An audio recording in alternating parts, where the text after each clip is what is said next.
recognize myself for 5 minutes for the purpose of asking questions.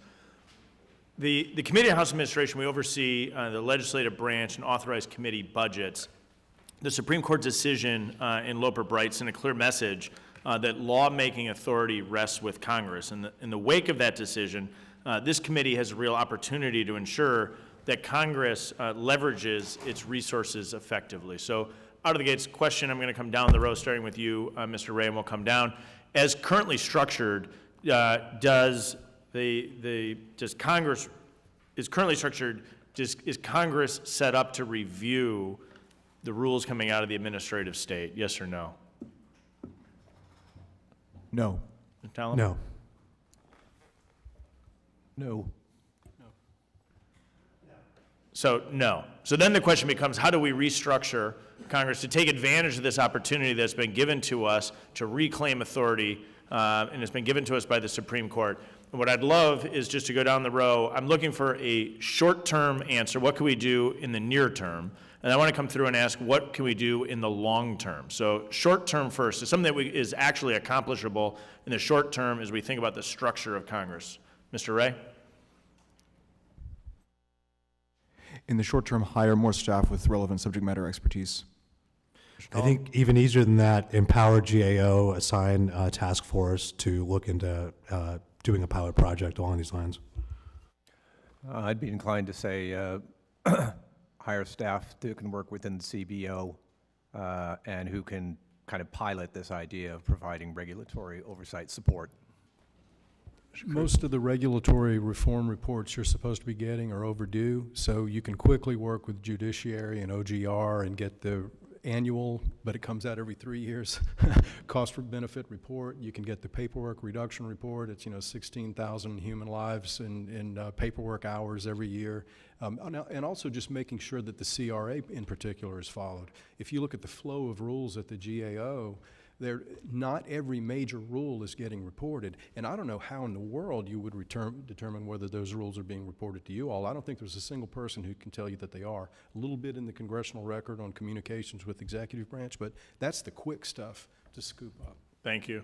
Mr. Chaffetz? Committees already have the obligation to conduct oversight of all of the functions within their jurisdiction. So beefing up committee staff, and in particular committee staff with substantive expertise in the areas that they're overseeing, would allow them to evaluate the regulations coming out of the executive branch. Thank you. I'm going to come back for a slightly more of a longer-term look as to how you think we should be thinking about the long-term restructuring to reestablish congressional control over the administrative state.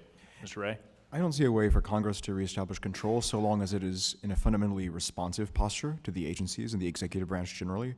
So the key, to my way of thinking, is for Congress to again become the first mover it was intended to be under the Constitution. There are various ways to do that. One would be to pass something like the REINS Act, which requires for some subset of the most important regulations affirmative congressional approval rather than congressional response. Thank you. Mr. Pelham? So similarly to how the White House has a extensive budget office and Congress does as well, we don't view that as duplicative. We find that those are both essential elements that Congress not rely on it. I think it's appropriate to, in the long term, determine how to set up a regulatory office given actually the scope of the work is something akin to maybe even larger than the budget work. Thank you. Precisely what he said.